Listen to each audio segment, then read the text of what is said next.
조용한 순간이 더 무섭다. 우승 세리머니가 끝나고 플래시가 꺼지고 환호가 멀어지면 선수는 결국 자기 자리로 돌아간다. 그 자리에서 남는 건 두 가지다. 다음 경기와 다음 책임.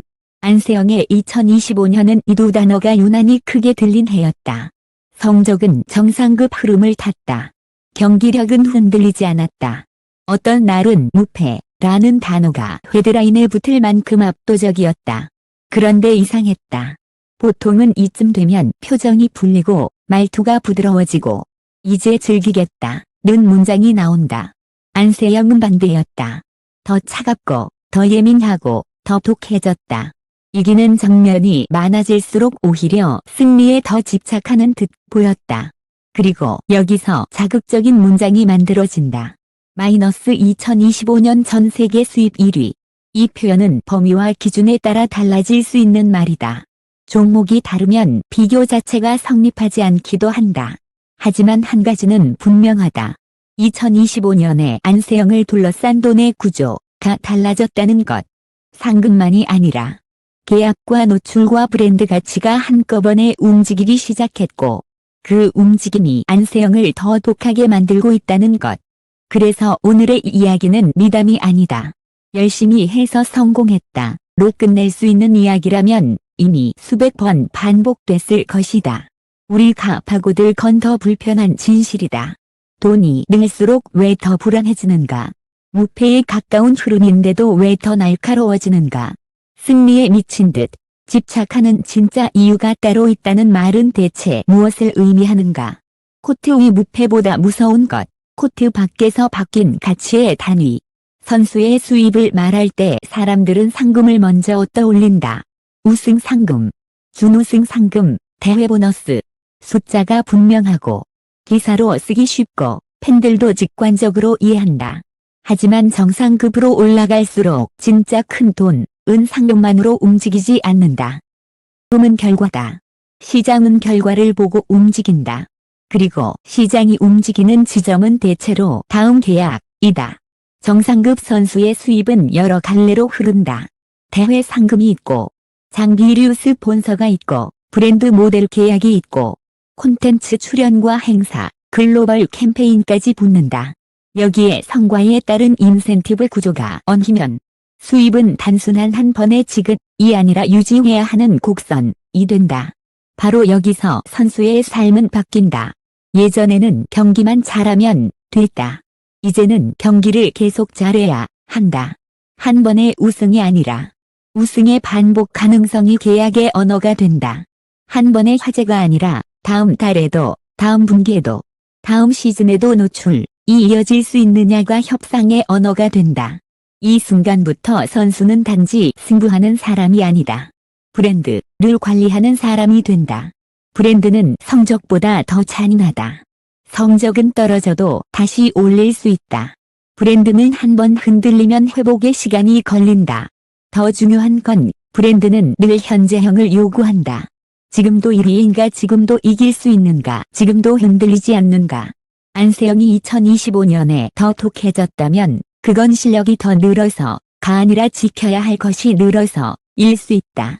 돈이 늘었다는 건 편해졌다는 뜻이 아니라 지면 안 되는 이유가 코트 밖에 더 많아졌다는 뜻이기도 하다. 안세영을 더 독하게 만든 세 가지 악력. 무패 흐름은 축복처럼 보인다. 하지만 무패는 동시에 덫이다. 무패라는 단어가 붙는 순간 승리는 더 이상 환호가 아니다. 의무가 된다. 또 이겨야 한다. 이번에도 이겨야 한다. 이번에 지면 흐름이 깨진다. 이 문장들이 선수의 머릿속에 자동으로 돌아가기 시작한다. 안세영을 더 독하게 만든 압력은 크게 세 방향에서 온다. 첫째, 기대의 고정이다. 정상에 오르면 대중의 기준은 바뀐다. 1등이 되기 전에는 준우승도 칭찬이었는데 1등이 된 뒤에는 준우승이 아쉬움이 된다. 한 번의 패배는 부진이 되고 두 번의 패배는 흔들림이 되고 세 번의 패배는 위기가 된다. 정상이란 원래 그런 자리다. 둘째, 계약의 언어다. 정상급 선수는 성적이 곧 비즈니스가 된다. 상금이 아니라도 성적이 노출을 만들고 노출이 계약을 만들고 계약이 다시 일정과 루틴을 바꾼다. 이 구조 안에서 승리는 기쁨이 아니라 소음을 차단하는 버튼이 된다. 이기면 모두가 조용해진다. 지면 모두가 시끄러워진다. 그래서 선수는 더 이기려고 한다. 즐기기 위해서가 아니라 지키기 위해서. 셋째, 자기 증명의 중독이다. 이건 외부가 주는 압력과 다르다. 정상급 선수들의 내부에는 나는 이기는 사람이다 라는 강한 정체성이 있다. 그 정체성은 에너지다. 하지만 동시에 위험하다. 패배가 단순히 한 경기의 점수가 아니라 자기 자신에 대한 부정처럼 느껴질 수 있기 때문이다. 이때 선수는 패배를 피하려고 더 독해진다. 그리고 그 독함은 종종 승부욕으로 보장되지만 실은 정체성 방어에 가깝다. 이 세 가지가 동시에 걸리면 돈이 늘수록 마음이 편해지는 것이 아니라 오히려 예민해지고 날카로워진다. 성공했으니 내려놓을 수 있겠지 라는 기대는 이 구간에서 깨진다. 정상은 내려놓는 자리라기보다 더 많이 견뎌야 하는 자리다. 승리에 미친 진짜 이유는 성격이 아니라 루틴이다. 안세영을 설명할 때 많은 사람들이 독하다 라는 단어를 쓴다. 독한 성격, 독한 훈련, 독한 승부욕. 그런데 정상급 선수들의 독함을 단순히 성격으로만 설명하면 본질을 놓친다. 진짜 독함은 감정이 아니라 루틴이다. 무패 흐름을 오래 유지하는 선수들의 공통점은 이거다. 잘 될 때 더 철저해진다. 분위기가 올라올수록 더 조심한다. 컨디션이 좋을수록 더 빨리 잠자리에 든다. 승리의 날에도 다음 경기를 위한 루틴을 깨지 않는다. 그리고 이 루틴은 선택이 아니라 생존이다. 배드민턴은 미세한 차이가 승부를 가른다. 타이밍이 0.1초만 늦어도 셔틀이 길어진다. 발이 반 박자만 늦어도 리턴이 뜬다. 손목이 1cm만 꺾여도 각도가 바뀐다. 이 미세함이 연쇄로 무너지면 강점이 약점이 된다. 정상급 선수들은 그 연쇄 붕괴를 본능적으로 두려워한다. 그래서 한 번의 패배를 그날의 실수로 끝내지 않는다. 패배가 루틴을 깨고 루틴이 무너지면 다음 경기까지 흔들릴 수 있다는 걸 알기 때문이다. 그래서 그들은 앞서도 쉬지 않는다. 상대가 흔들릴 때 오히려 더 몰아붙인다. 경기를 길게 끌지 않고 끝낸다. 체력전으로 말리는 방식이 아니라 확실한 순간에 확실하게 결정한다. 사람들은 그걸 독함이라고 부르지만 사실은 효율이다. 변수의 시간을 줄여 리스크를 최소화하는 운영이다. 안세영이 2025년에 더 독해 보였다면 그건 승리에 미쳤기 때문이 아니라 무너지지 않기 위해 더 정교해졌기 때문일 수 있다. 이건 욕심의 문제가 아니라 관리의 문제다. 돈이 안세영을 자유롭게 한 게 아니라 더 묶어버린 순간. 우리는 흔히 이런 장면을 상상한다. 큰 수입, 안정된 계약, 확실한 지위. 그러면 마음이 편해지고 경기에서도 여유가 생길 것 같다고. 하지만 톱 선수의 현실은 다르다. 수입이 늘면 선택지가 늘어나는 것처럼 보이지만 동시에 의무도 늘어난다. 브랜드는 더 큰 무대를 요구한다. 스케줄은 더 빡빡해진다. 팬들은 더 자주 보고 싶어 한다. 미디어는 더 자극적인 이야기와 더 많은 인터뷰를 원한다. 기업은 더 명확한 메시지를 원한다. 선수는 그 모든 요구를 성적으로 막아내야 한다. 이 구조 안에서 선수의 뇌는 이렇게 학습한다. 이기면 모든 것이 조용해진다. 면 모든 것이 시끄러워진다. 그래서 승리는 단순한 기쁨이 아니라 방어가 된다. 브랜드를 방어하고, 이미지를 방어하고, 계약의 신뢰를 방어하고, 자기 루틴을 방어한다. 여기서 진짜 이유가 나온다. 안세영이 더 독해졌다면 그건 단지 더 큰 야망 때문이 아니라 네가 더 많은 것을 지키는 열쇠가 되었기 때문일 수 있다. 돈이 늘었다는 사실 자체가 그를 자유롭게 하기보다 지켜야 할 것을 더 많이 만들면서 그를 묶어버린 것이다. 단독 1회는 지점은 금액이 아니라 구조다. 사람들이 말하는 독점 정보는 대개 금액이다. 계약이 얼마냐, 보너스가 얼마냐, 수입이 얼마냐. 하지만 실제로 기사에서 더 강력한 독점은 정확한 금액이 아니라 구조다.